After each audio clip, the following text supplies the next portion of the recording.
Senator, let's begin by reflecting on the first term of President Uhuru and Deputy President William Ruto. And what do you think worked that time that has been so difficult to work in this second term that you're saying? I think there was chemistry between the two of them. You remember they had a bromance. And they seemed to be energized by their fight. They fended off the ICC. You kind of get the feeling that that is the oil they ran on for quite some time. And they looked like there was a combination of, a prince and a handyman, if you like. Because then President Kenyatta, and then Ruto said that, Deputy President Ruto said that yeye ni mtu wa kazi ya mkono. So it worked until to the extent that then at some point I think people say around the president are saying that he's not the one in charge. But then they also had to win the elections in 2017. And I think that is where things started changing. You almost kind of feel like, in the first term, Ruto had been left to run the government, right? Yeah, but then obviously, remember the Jubilee of 2013-17 was not a one party. It had the TNA URP component. And so everybody came to government with their side of supporters and structures, you see. And that in itself, those fissures never quite glued together because they have since been re-energized in the second term. Yes, so I think that is the whole idea. In terms of personalities, we saw a president in the first term who was very relaxed, very easy, who was with the people, happy-go-lucky. The second term president is very, very strict, and we saw a more in charge, deputy president who knew projects, who knew how much money to detail.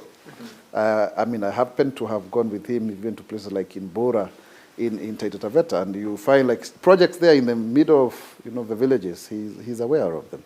So who was keen on details. Yeah. So I think that seemed to have worked only until around 2016, in my opinion. When you said that there was a perception of the DP Ruto being in charge, I know you speak about the projects. But politically, why would the people around the president or the people within the party feel so and feel concerned or bothered? Power can never really be shared. That's the truth. There's a way in which you have to have a titular leader, one person at the top, and the rest follow. So that is it, because it's not just a competition for power, but also resources. Because as Harold Laswell says, politics is who gets what, where, and how. So if then the person calling the shots is number two in command, then the people who are more closer to number one in command will feel they're outed. And I think David Mwaura has actually put it very clearly. They seem to have differed with the deputy president around the Thwake Dam. He said it in a recent interview in your station. So that is a classical example of why people then would have divergence of opinion. What exactly happened so that now, come 2016, because I remember there's a time all other parties folded into one, being the Jubilee Party. What is that thing that happened and people realized, by the way, we need to tame the deputy president? I think if everybody stops coming to you and they are all going there, and then they develop their own agency, then definitely you feel isolated. You feel, you're not really, people are not, respecting your commands. So I think it went overboard, in my opinion. It did actually go overboard. And that's the problem. Because then maybe if some people felt like the deputy president had outshone his boss, he had taken charge. Who are these people? General observation, and the people who are around the president. Because look at now. Right now, as we speak, is William Ruto not attracting, bigger crowds in central Kenya? Is it not a perception that more MPs are aligned to him from central Kenya? Is that something that would be desirable to you, even if it were you, Sam? It depends on what interests there are, because I would imagine that, it was The Uhuruto ticket, 2013, even 2017 Uhuruto ticket. Maybe it was designed to be so. Like you're saying, that the deputy president was to run the political wing of things. Jenka Karume, in his book, From Chaco to Gold, he gives a scenario where the idea of the national accord of sharing power between Raila Odinga and Mwai Kibaki. And he says, power is not like sweet potatoes where you share. Ultimately, there must be one leader. And increasingly, if you look at the models around the world, that's the truth. Do you know who is the vice president of Uganda, for example? Do you know even the vice president of Tanzania? Or even Joe Biden? Was he as prominent when Obama was president? And even, Mike Pence, you didn't hear much of him under Trump.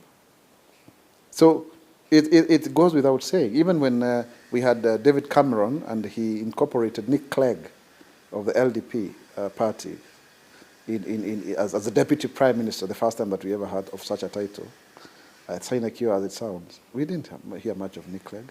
So there's that. There's a way in which when we copied the Washington Consensus of having a running mate, being elected at the same time with the president, to cure the problem of the perennial sacking of vice presidents by Daniel Arap Moi, for example. I think he had the highest number of vice presidents.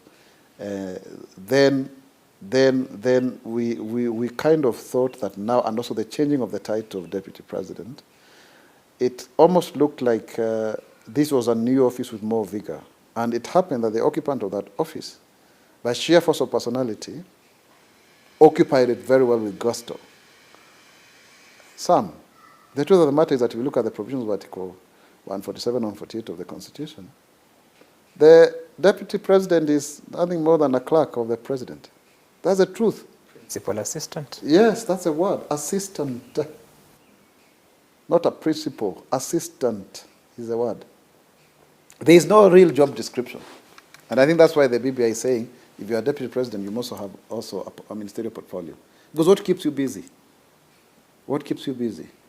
So then it's kind of, we ended up with two centers of power, and it has not augured very well. It has not augured very well. Yet, that is what is expected of two tribal formations that come together. So the moment you sign a pact with someone that you are going to be their running mate, is you are already subjugating your will on them. It has actually happened across all the 47 counties with deputy governors, because a deputy president has got a problem of, one, being loyal to their boss, and two, advancing their own ambition. So how do you maintain a balance? Yeah, because when you serve your boss, it's fine. When you also advance your own ambition, you run into the headwinds. I think that's the situation I find William Ruto having found himself into. Whose interests was the collapsing of all these parties serving? Uhuru or Ruto? Both, I think, because they needed to cross over. Even if it was more of Ruto, for example, but you needed first to win the 2017 for there to be a 2022. But it appeared that there was a serious desire to make the Jubilee Party such a serious party. If you remember some meetings with the Communist Party from China, I think it was in Serena, and I remember Senator Kiretu Murongi there speaking very boldly about the future of the Jubilee Party as one that would appear to be destined for so many years of leadership. How was that vision lost to what we have now? Yes, in fact, you remember that time for me I was in ODM. We all believed in 2017 that Jubilee would actually be the juggernaut, of our landscape, struggling like a colossus. There was even an exchange program between the Jubilee officials, and even some of my fellow senators went to Beijing.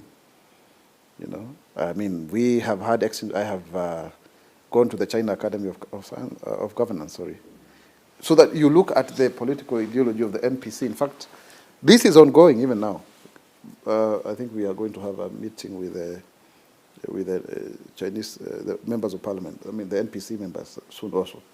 But as a party, China took it very seriously. That is why they would value like the vice chairman of the Jubilee Party, David Mwaura, because to them, a vice chairman of the Chinese Communist Party means a lot. But then our party was not entrenched, especially after the handshake.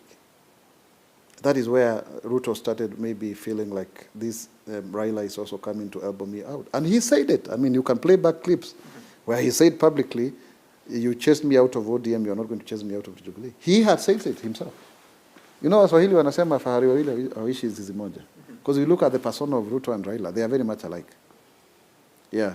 In fact, Ruto is a very good student of Moi and Raila, in the sense that he has now acquired the populist rhetoric that Raila has, used all along. But then he's a consummate student of Moi in the sense that he's now using the generosity of Daniel Arap Moi to answer the question of populist quests and demands.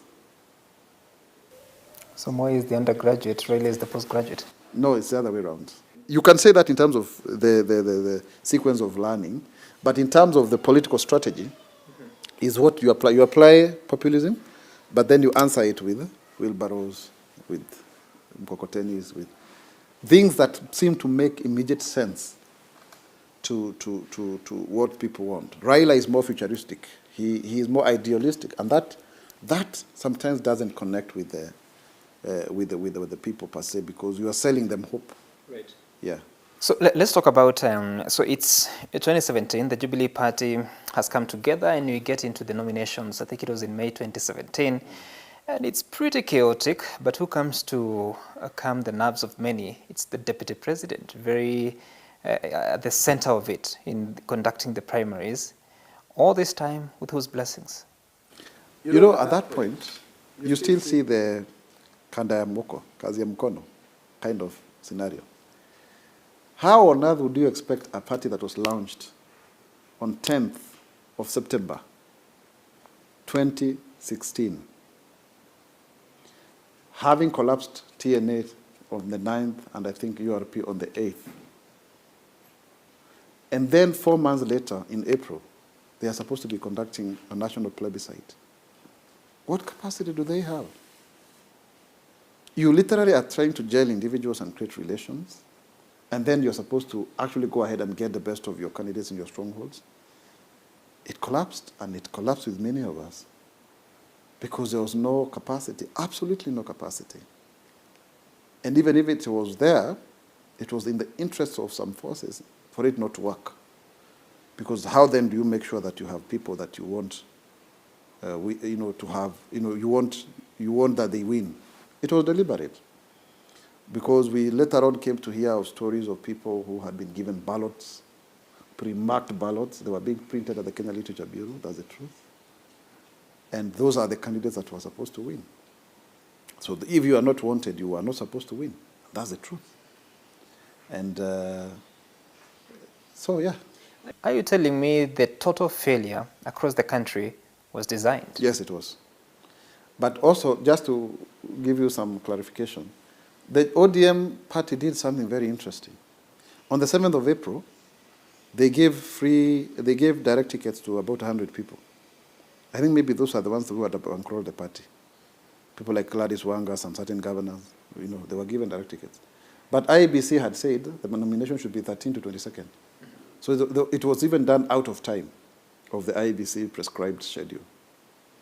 So by the time we were coming to do our nomination on a Friday, the following week, I mean, it didn't work. And that means candidates had to do 2 elections. Because you prepare on the election day, it doesn't work. And it has become, then you do it the next Tuesday or Wednesday, whatever day they were now varied. And nobody explains that to you. It's up to you to make it up and find your way. That is how many good candidates got lost. The shambolism that we witnessed there and then is what caused, the furore. It was the beginning of the furore you are seeing here. But at this time, there was still unity at the top ticket. There was a feeling that DP William Ruto was looking at his foot soldiers for 2022. So it was said that he actually pushed through people who he would have wanted to stand with him in 2022. And that is a very serious allegation, because when you look at many of the members of parliament from Mount Kenya region, they may have felt like maybe he's the one who assisted them to win elections. And so therefore their allegiance is not to Uhuru Kenyatta, it's to William Ruto. if he is the one who was controlling Jubilee House. Yeah? Then those nominations were shambolic. Don't be lied to by anybody. That I can say without fear of doubt. There was no voter register. The felt pen was used as the indelible ink. You write it with spirit. The returning officer, even me today, I cannot tell you, in Roiro constituency, he doesn't pick my phone anymore. I can't tell you how many votes I got myself.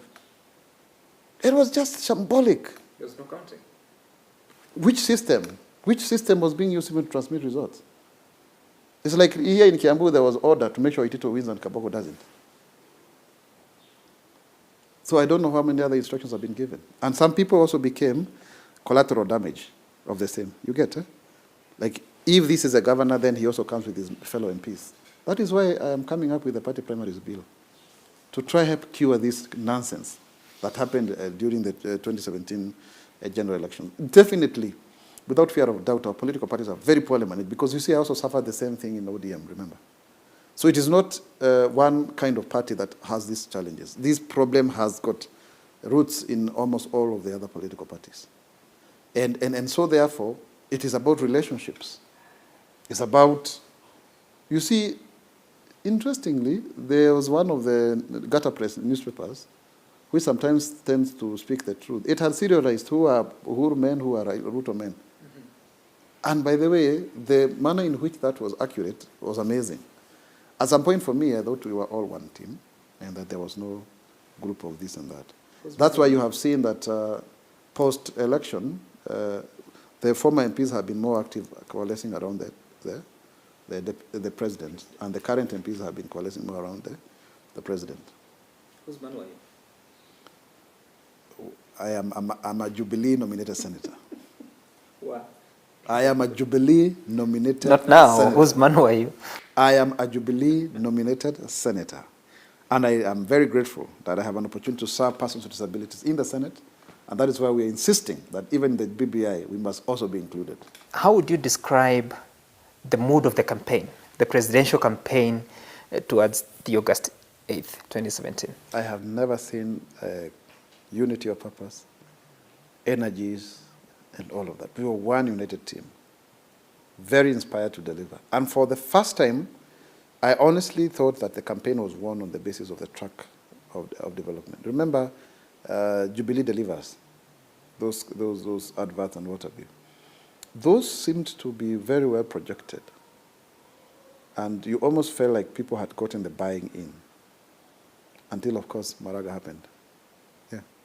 So that I think there was unity of purpose. And at that point in time, even if the differences were there, they were not as pronounced.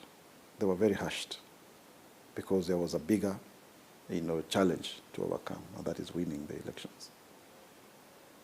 It's only when after the nullification of the elections and the consequent sense of illegitimacy, because legitimacy plays a very critical role in political leadership. That is why you see us flocking to churches, because then they give us that sense of legitimacy. And the courts validate that legitimacy. So in terms of, if you look at the history of the making of the three arms of government, the executive arm is more developed than the other two arms because they are a consequence of the first one being too powerful. But even then, within the context of democracy, you've got to be seen to be legitimately in power. Otherwise, then you suffer a credibility crisis. And that is what was occasioned by the nullification of the election. And when now Raila Odinga refused to participate, there could only be other non-constitutional means of forging the country together with the resist movement and the Machozi Fridays and what have you, Machozi Mondays and what have you. At the point that the election was cancelled, and it's announced that there will be a repeat election, which eventually was scheduled for October, what was the mood in NASA withdrawing from the election, but then the Jubilee candidature continuing with the campaign? The problem with the Jubilee is that it is an amorphous formlessness. So it keeps on moving, and it looks like it's working until you miss out on the Supreme Court ruling. And then on the other side, you have NASA, the core of it is being ODM. You keep on moving. It's structured chaos. So you keep on deconstructing the formlessness. At least at a time, then you have to have some agreement. Yeah, because this formlessness looks illegitimate by the very essence of its own formation. And it has been validated by the courts that it is not legitimately in power. Then you now use chaos to apply pressure so that people can talk. But all this time, there was no question of disharmony. Within the party? Yeah. But it is natural. If you are in a family and you have facing external aggression, you first deal with the external aggressor. The aggressor was NASA, led by Raila Odinga. So you have no room here of discovering your own challenges. You've got to first fight back. So we were very united. When did that change? We had been sworn in on the 28th of August. So we were very excited, the 250-something plus of us, a State House. All of the Jubilee and its affiliates, Economic Freedom Party, all of those other ones. But the president was very angry at us. In fact, he had very unkind words towards some people. It's later on that I came to learn is that the Mount Kenya MPs, 60 of them, had congregated at Serena earlier that morning as if to chart a new way forward away from the president. So I think later on is when I came to realize that the president felt like they wanted to make him lame duck before the time was up. And for him, he was very keen on securing the legacy. But that, of course, was overshadowed going forward with the fact that the election was nullified. So we went back to just before you move on so fast. So you are at the State House meeting and the president is angry at some of you. What are the exact words or the communication that was given? No, allow me not to give you the exact words, but he was angry. And then he made remarks that made all of us feel like, well, did we deserve this? Because a good number of us didn't have the background information. So it kind of created a rift. And I think part of it could have been as a consequence of the Jubilee primaries. So who do you owe your allegiance to? It was also seen very interestingly, very interesting scenario that I saw. The House leadership, the positions, the majority leader, all of those people, chairman, vice chairman, those positions, it is alleged that they were drawn up together by Murkomen and Duale. And in this meeting where the president was angry at us, he appointed some few people to sit in certain positions like Paul Koinange in security, Katole Metito, Cecily Mbarire to be the deputy whip, Kangata, and Susan Kihika. He appointed them. But most of the other positions were done by Duale and Murkomen, so it is alleged. They can confirm. But when the names came to be read out, the president came alone. So in my opinion, I thought, oh, maybe the president wants to make sure that he gets the backlash and save his deputy the backlash, because people will accuse the deputy of not having, rewarded them for the work that they did. And because the president doesn't want to run anyway, then it's well and good. And it's also in that meeting that the president said, let us work for 4 years. The 5th year I'll be the one, leading the campaign for William Ruto. But then, of course, that didn't happen. So the deputy president was not in that meeting? The one where we were sharing positions, he wasn't. The ones where he said that we should stop the campaigns and move forward as a team, he was present. When this list of the leadership of the two houses was being brought, was his anger in the composition, or was it a list that was jointly agreed upon between himself and the deputy? No, when the positions were read, there was no much anger. That meeting was not acrimonious. But certainly some people are not happy, because I remember someone like John Waluke expected that he would be the chairman of security or something like that. Or Nangabo. There are people who felt like they went out of their way to work for Jubilee, especially in the hostile areas. Mm-hmm. You find places like Kiambu, you couldn't get, maybe 2 chairmen, or 3 or whatever. So you had to have Kimani Shongwa in budget, and you have to have Paul Koinange, but not more than that. Moses Kuria was there. He had to be made a vice chair. You know, people like Alice Wahome also, maybe though they would be the chairperson legal, then she was made vice at that point in time. The same case can be said of, of the Senate. So you had people who legitimately thought that they would be the ones, scooping the biggest share, and they didn't. So you have Kithure Kindiki, for example, who thought maybe he would continue being the leader of majority. Then he had been made the deputy speaker of the Senate. So those kind of arithmetics. But in that meeting, William Ruto was not there. Come November 28th, 2017, and the president and the deputy are sworn in for a second term in office, of course, presided over by Chief Justice Maraga. And we hear him announcing of his vision for the country, the Big Four agenda. I have listened to the people and this is what they want. Was that an agreed upon position that the agenda for the second term is the Big Four agenda? First and foremost, it's good to give credit where it's due, because when the elections were nullified, and then the following, there was a rally where the president and the deputy were seen together, but we went to Thika that Sunday with Deputy President William Ruto. He hit the road in running, and he re-energized the campaign to have the second elections against very hostile circumstances, if you remember. So at that point in time, you can say very clearly, there was teamwork. Again, because we were under siege. And we were very keen on how to make sure that we get out of the war. But then there was genuine desire. If you look at President Uhuru Kenyatta, he seems, and he has said it publicly, to borrow a lot from Lee Kuan Yew. And the Big Four agenda mimics the priorities you find in Lee Kuan Yew's endeavor to make Singapore a first world. So when you talk about issues to do with housing, it's actually a felt need, because you have the private sector producing about 200,000 houses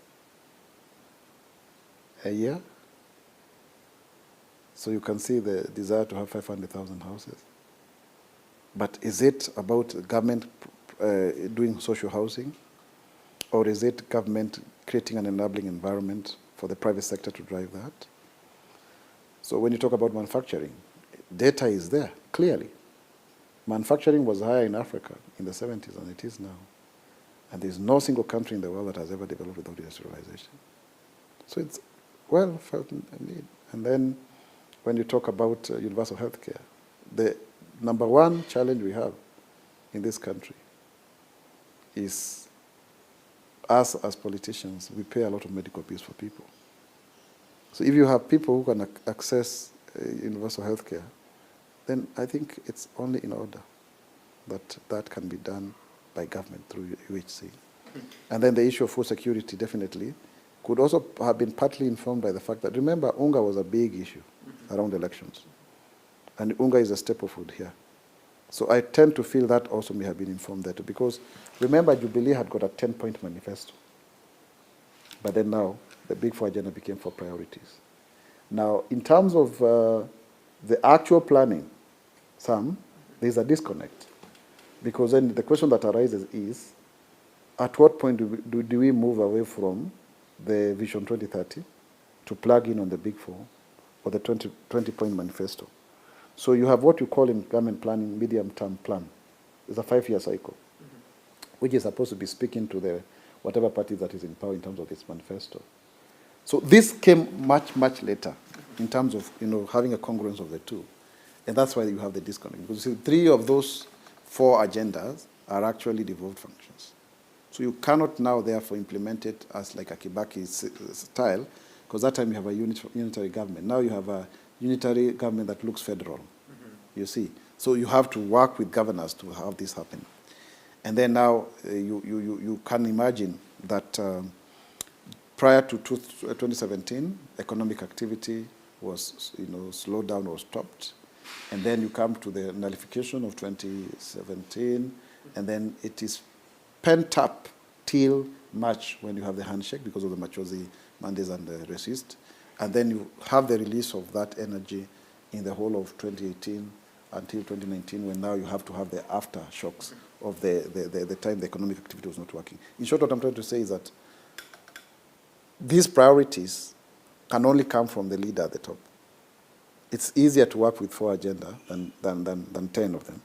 But then it's a general problem of planning, some, in this country where you have the broader vision, but do you have actually well thought out 5-year plans that advance the agenda? Because you see, if you look at the Kenya Vision 2030, it has 11 key drivers in terms of projects. There was economic, political, and social pillar. So we have not gotten it quite right in our planning. If you go to China, they had a centenary plan started by a Dr. Somebody, I forget his name. It has actually come to pass.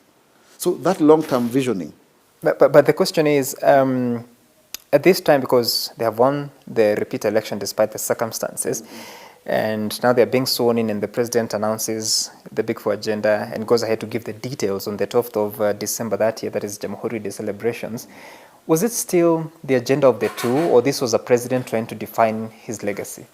I don't think at that point you could say they had become separate per se in terms of their outlook. And I don't even think that has been an issue. It's a question of whether that Big Four agenda, the vision at the top, is percolating with the people. Do you understand? Huh? There's, of course, the usual resistance of anything new. But it was not that deep to the point that there is an ideological divergence. Okay. I don't think so. Okay. I think if nothing had happened, the deputy president would have been more than willing to actually, champion the Big Four agenda going forward. Because it was not derived out of nothing. It is actually part of the 10-point agenda that is a Jubilee manifesto. However, please don't give too much credit, because sometimes the leader, may be alone at the top. Why? Because consistently, we as a country do not seem to take our manifesto seriously, and whatever the government pronounces, so that it takes effect. It is something that is systemic of our own culture of impunity and lack of follow-through. So I wouldn't attribute this to personal ideological differences. Okay. I wouldn't, and I think even if the Big Four agenda were to be used as a point of divergence, it can only be used to justify, either because it rallies more people who do not seem to understand and who therefore don't support, but it is not really an outstanding issue, because we didn't quite develop from the juggernaut that was created in 2017. We didn't quite develop into that party that then would advance its own ideology. In effect, by around 2018, we started seeing the big tent that is Jubilee, the poles being pulled apart, or rather there is a camel that came in there that started tearing the tent apart. Talk about it, but let's fast forward to January 5th, 2018. I think it was 5th, and the president is at State House and he is announcing part of his cabinet, and he mentions a few names of the people that were to remain, including the likes of Ukuri Yatani, who had just lost the election as governor of Marsabit. Then he leaves several cabinet secretaries who were serving then, doesn't say much about them, including Amina Mohammed. What was happening? Because in the 2013 term, he took several days to announce the cabinet, but every time he's coming to address the nation, he came with his deputy. This time round, he was alone. Because first and foremost, I think he wanted all the cabinet secretaries to know that he's the appointing authority. In my opinion, he was trying to say, the buck stops with me. This is my government. Because there was a way in which also, in the model that the two of them, presented to us, cabinet secretaries maybe were owing allegiance to the deputy president. Maybe because also he was the one who is more accessible, I don't know. But certainly when now people all of a sudden start imagining that their job is on the line, they will look for the boss. And I think he also wanted to cut an image of himself alone. And that could also have been advice that president could have received from other presidents. Mm-hmm. Yeah, because we don't see Trump, all the time coming there with Mike Pence, do we? We don't see Museveni doing the same. We don't see Cyril Ramaphosa. By the way, who is the South African deputy president? We don't know. So that is like, yeah. I mean, it even you some. When you become president, if at all you have such ambitions, you don't want to have a deputy who looks like you have to do everything.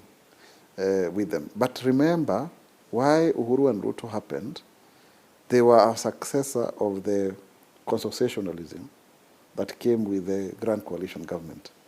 Remember, Raila had to be consulted by Kibaki. So you kind of want to say it was a carryover of that modus operandi. It is definitely the case. So you don't fault them a lot. And when the president may have felt suffocated, he may have rightly just wanted to reassert himself not having to... And a few weeks later, he now announced the rest of the names, including Freda Karonei and the then serving ministers that were also retained. In your view, was the formation of the second cabinet a totally consultative process between the president and his deputy, or did he decide to take it by himself? There seems to be 4 traditional slots for the 2 major ethnic communities. The Kalenjin, 4. Betty Maina, if you can call her now that way. You have Henry Rotich at that point. You know, and you can go Charles Keter and Chelugui and even now Farida Karone. So, but Henry Rotich, it is said, came from President Uhuru's side because that is the slot that you know, Betty Maina seems to have replaced. And then on this other side, you also have a similar number of the Kikuyu ones plus the 2 Meru. So you have Macharia, you have Mushero, you have Kariuki Sicily, you have who is this? I'm forgetting. Mutahi Kagwe, who replaced Kionjuri. And then you have Kobi and you have Munya. Now, for Munya, again, it was a settlement because of the Kiraito fallout and what have you. And Kiraito being the architect of the Jubilee Party, I think, in my opinion. But then you see the second cabinet being more of a Uhuru upper hand than the first one, which looked like it was even. You kind of feel like the people who, beyond the traditional, if you like, entitlements of this bedrock support areas of the Jubilee Party, the rest, the president may have had a freer hand this time around in doing so. Yeah, so that you see even when you look at the appointments of the CASs and whatever. But I think overall he has played a very general balancing act. Okay. We can't say, for example, that owing to that fact that then maybe the Ruto side really lost, their clout per se, because even the ministers that were given, like the ones that we said that maybe come from the Kalenjin community or come from Rift Valley, they are still substantial. Ministry of Lands is a very substantial ministry. You come to see the sacking of Henry Rotich because of him being convicted. No, it was purely on matters charged. Sorry, I stand guided. Charged is because of his own mismanagement with Kamal Duge, also with Kikuyu.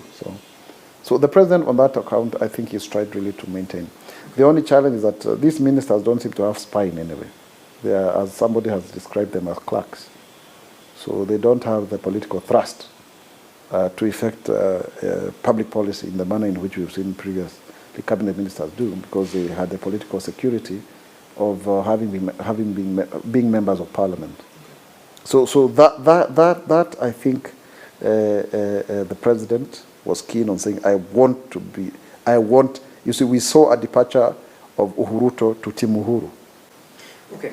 Even in terms of the communication from State House, and you even saw the deactivation, for example, of the social media sites, and now it is State House communicating.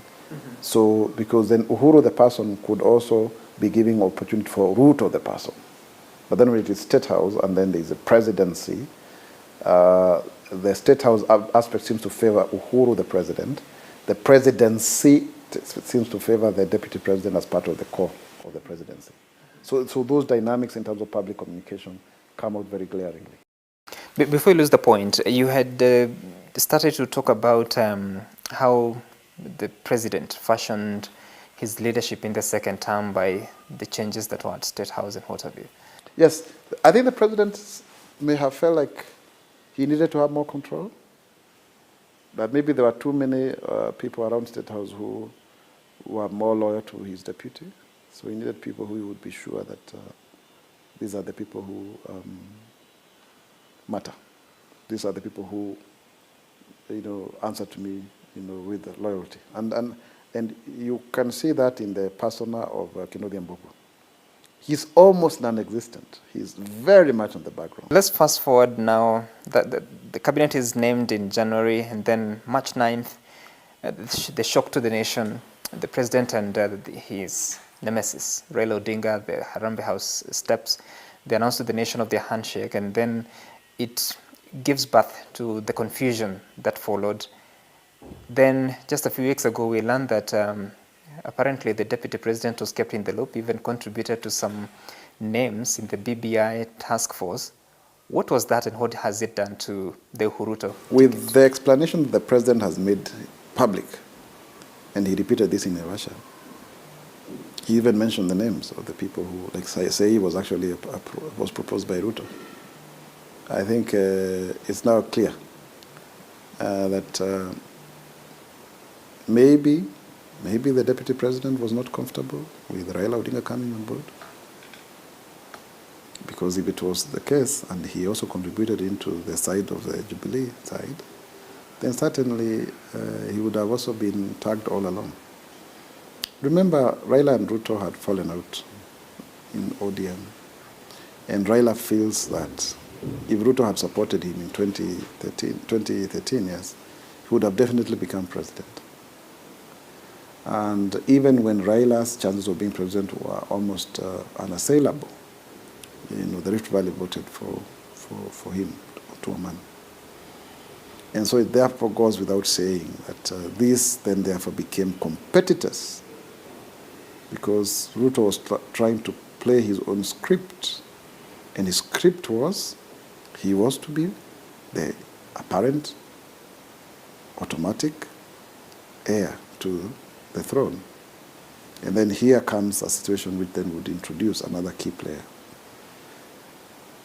You look at the history of this country since 1992, and you realize that post-92, Moi couldn't manage without the support of Jaramogi.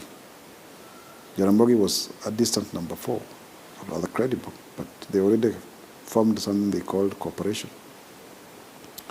And this cooperation is the same thing you see the Sun continuing with post-1997 elections, when we expected, for example, that they would join hands with Mwai Kibaki to give Moi a run for his money. It is so you kind of have almost a dynamic duo of sorts. And in the post-2002 government, then you had, the titular heads there, you had Kibaki and Raila. And in 2007, then Kibaki and Raila were forced again to come back together through a national accord negotiated by Kofi Annan. Then the 2013, the sales seems to have gone the other way. The people who had been demoted as Deputy Prime Minister and Minister for Finance and Minister for Higher Education respectively, joining hands, they formed another new dynamic duo with the sympathies and the passions around the ICC case, and they sailed through to State House. Then they replicate that in 2017, but then it doesn't hold water because of the nullification. So then again, the shift, remember, the Tuko Pamoja is a handshake between Uhuru and Ruto because of what had happened in Rift Valley. Remember, it's actually a handshake. And President Uhuru therefore says this is an extension of what they did in 2013. So then now the dynamic dualism, then Raila reinvents himself. He's the de facto leader of NASA, and now he comes into the equation. Then what happens to the first handshake? That's why you hear people saying, don't create new bridges as you break the other ones. Because our country is very polemic, it's very polarized, it's adversarial. It ends up with two outcomes. And it is historical, it is Westminster type of politics. So the handshake team seems to say, can we stop this ambition for a moment and build a consensus? Would it have been handled differently? Because if it's a Uhuruto was a handshake, was it possible to extend the handshake to include Raila without really infuriating the DP, or was the DP too ambitious to really stomach that handshake? Remember I told you the DP had a problem of remaining loyal to his boss and also advancing his own ambitions. So what was at stake here? It was Raila running for president. It was him coming into the stables. So he had to make a plan for himself. And the president has said very clearly, like instead of him waiting to be passed on the baton, he started running the opposite direction. You remember there was a time that the three of them had lunch at the DP's residence in Karen after some church function or something. They did, and I think for me, an ideal situation would be if Raila and Ruto would agree.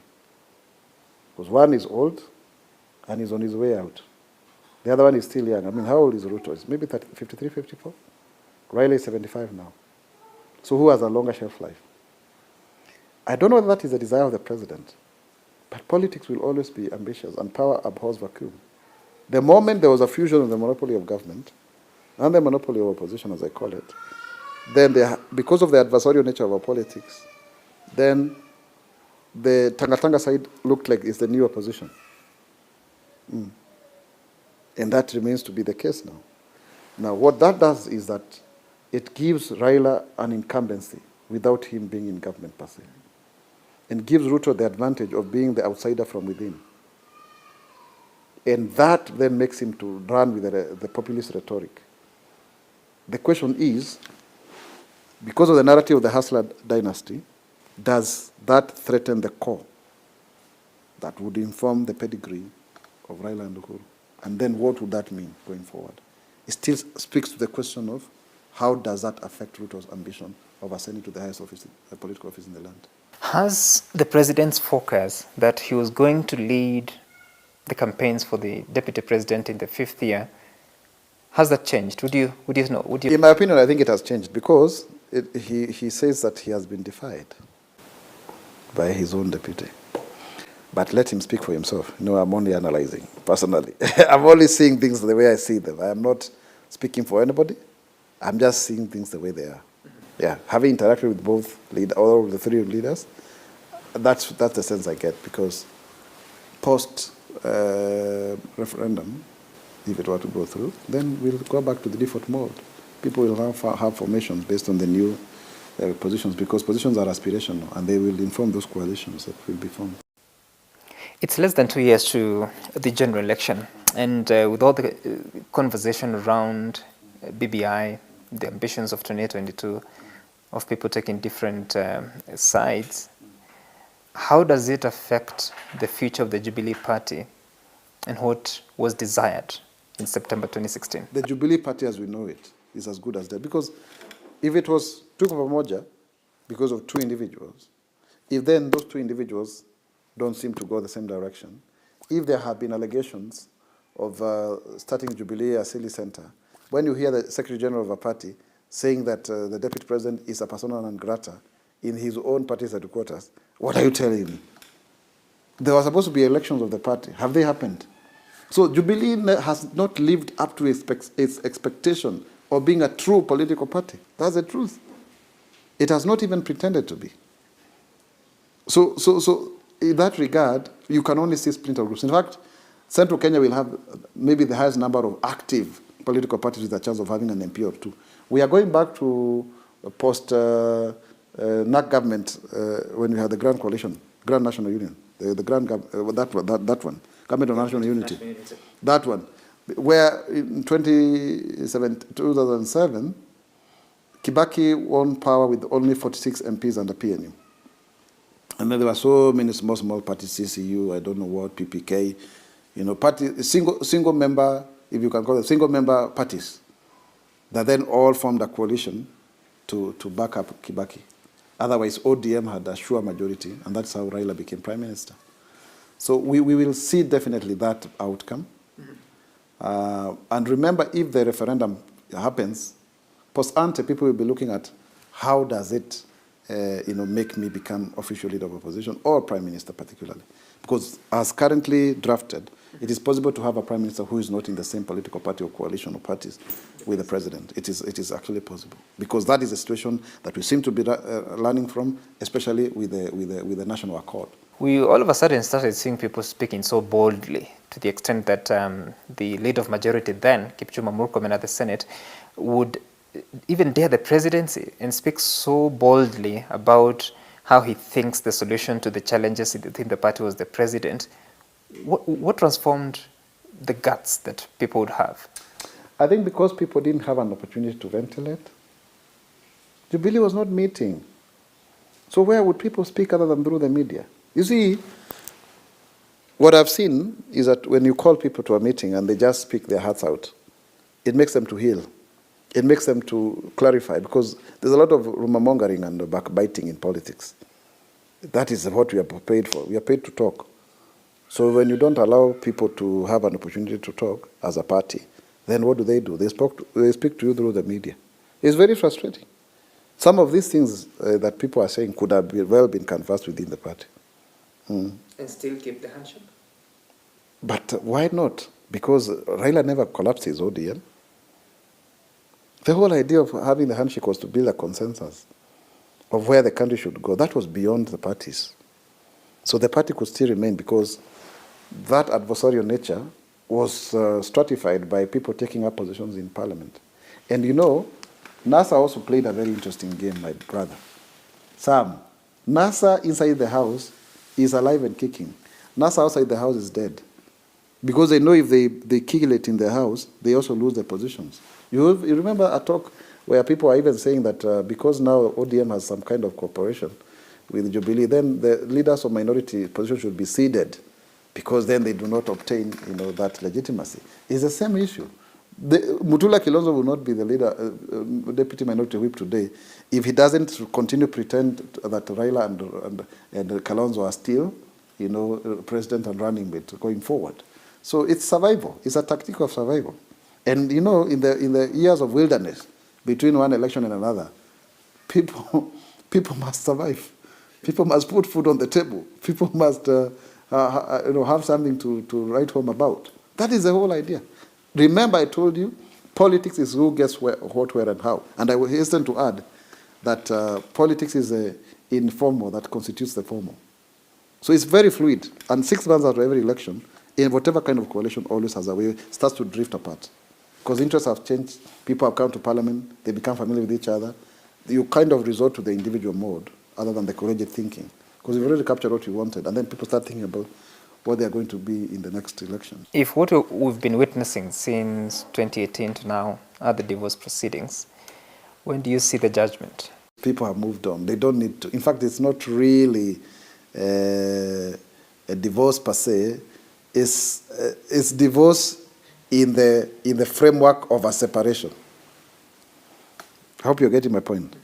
Because you'll not see, all of those coalition agreements, they are never dissolved. They are never terminated, because nobody has the courage to do so. And that is actually the challenge between political agreements being turned into legal documents. Because as at then, we don't have a very good culture of the rule of law. They count for nothing. If there was an MOU between Kibaki and Raila, it was never honored.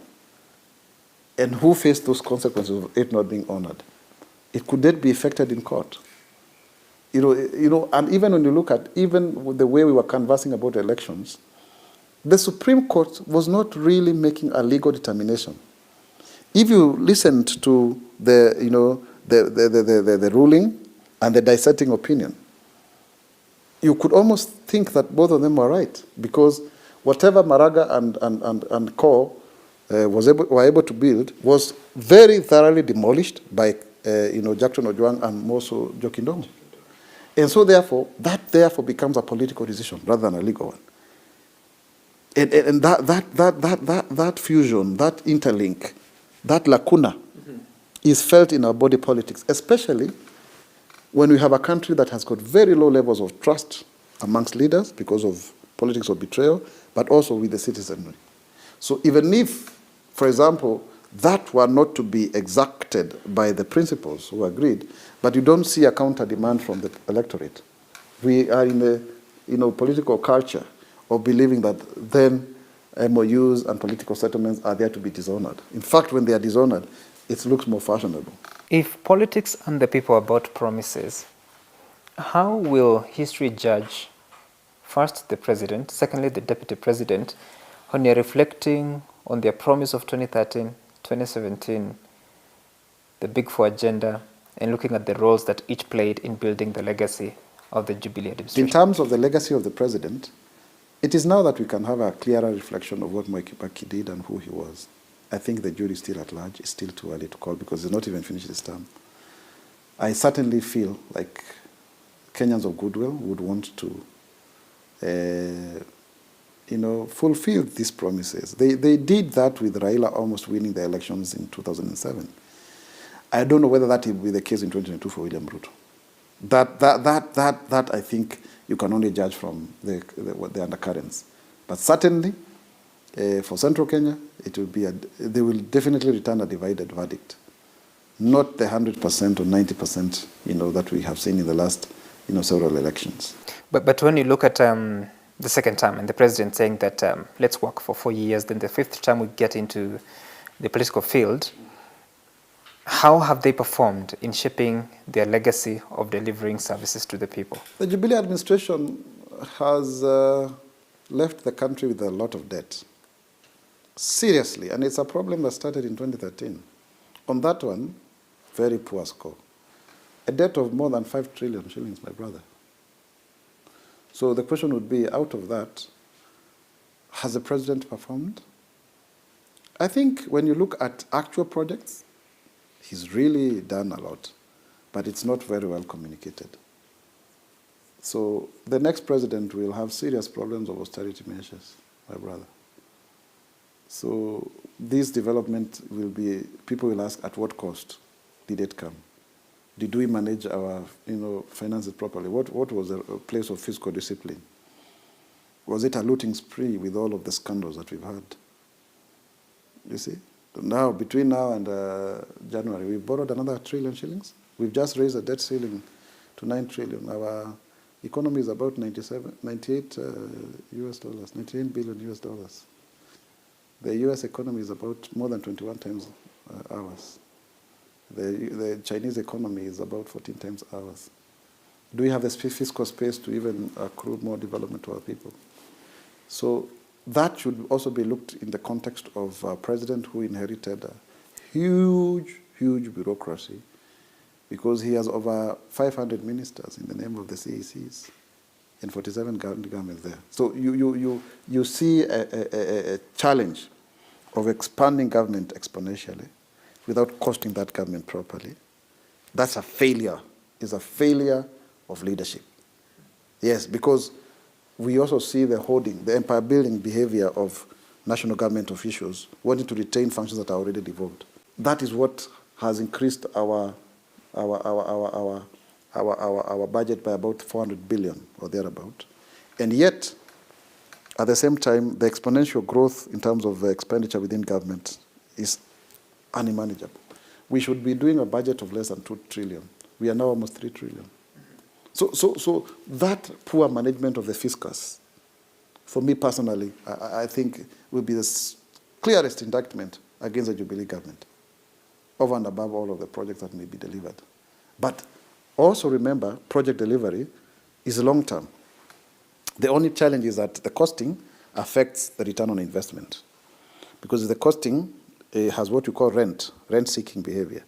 Rent is actually the difference between the actual cost and the price. So that interferes, because then by the time you break even, the question would be, was there value for investment? If you look at the SGR, it's 400 billion, 443 billion to be precise.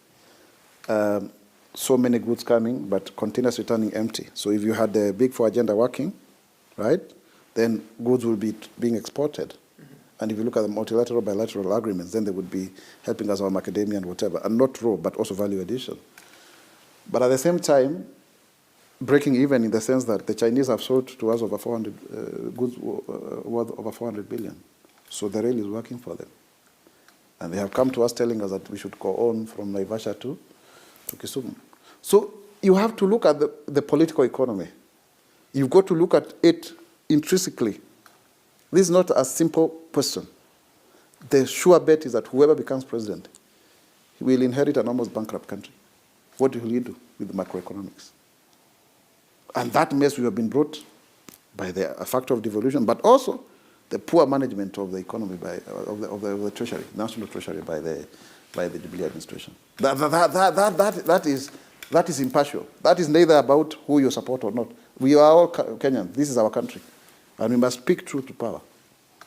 I think you have seen me making such pronouncements before that have been very popular with the people, because I am there. I've been the vice chairman of finance and budget of Senate.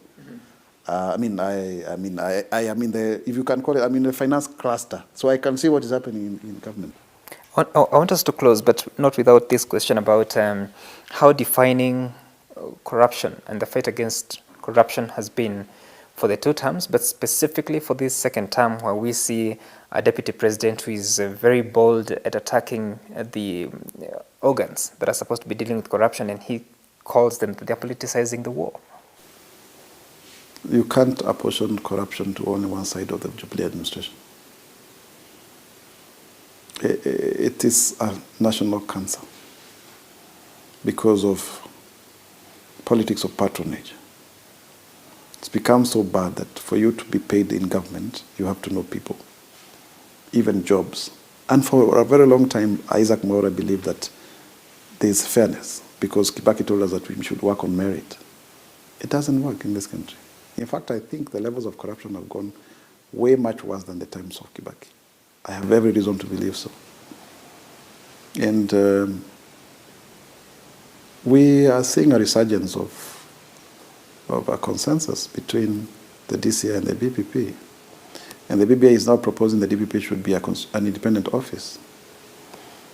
We really need to deal with the issue of corruption without apportioning blame to Ruto side, Uhuru side, and whatever. Because there is what you call direct clientelism, where I give you a favor, like a business contract, in return for political support or campaign financing. But there is also what you call programmatic clientelism, where a huge mass of people benefit from a government program because either, of course, their guy is the one who's in power. And that I think has been the cry of Mount Kenya region, because you are our president. But the president also has to remain with his core, but also serve the whole country. These conversations, Sam, need to happen as we recalibrate the state. I'm afraid sometimes we are lost in the politics of the day. And that is why you need, a body like the National Economic and Social Council. It sounds theoretical, but some people must sit down and think about this country. Otherwise, that you just end up with the ad hominem politics, personality-based politics that don't move the country forward. There must be you see, like the American elections, even if Trump is shouting there, but the system is working. That's what we need. We don't need strong men. We need institutions. We need institutions that can put their foot down and say we cannot increase the debt ceiling. But what we have is accolades and sycophants. And in fact, in terms of our institutional design, you asked those questions, so let me give you, because we must move from simple to complex. There is a challenge, because the oversighting bodies are populated politically, such that Parliament in itself, in terms of its leadership, is another feeding trough for loyalists. So they can't quite speak very strongly against government. But even when you go to the kind of fourth arm of government that we created in the names of independent constitutional commissions and independent offices, they are also populated by careerists now. The otherness that you used to see at KNCHR is no longer there. And, we split the Human Rights Commission into 3. How much do we hear of CAJ? Because they are populated by failed politicians who then are very grateful that they were remembered by the system. They can't speak against that system. Other than processing papers and issuing reports that nobody reads, that otherness is not there. And then you have a civil society that is so much hell-bent on donations from the West. The West has since moved because we have classified ourselves as a lower middle-income economy, and therefore then we are not as needy as other countries. We can now do business with China and America. That's why they want to build roads for us and rails, That then means that then the intelligentsia, the novelty that you find in civil society is now not being channeled to oversight government as it were. And neither is it being channeled back to economic productivity. That is why also we need to come up with a framework to finance our own public benefit organizations. through maybe some tax rebates by corporates, so that then those CSOs can work towards our national project that is a national development plan. So these things must be thought, because one connects to another. There is a reason why somebody is walking naked there without surwali out here. It has direct impact on our programming. Because remember, we are not just competing with ourselves. We are actually competing with a potentially good market of East Africa, and I think Magufuli seems to be getting it right, although he's getting the politics in the wrong way, and Africa as a whole. There are about 10 major companies in this country. They are monopolistic. In fact, they're oligopolistic in their nature. KCB in the banking sector is the biggest company in terms of asset base. Safaricom is really an oligopoly. And you can go on and on and on and on. Where is the opportunity for innovation?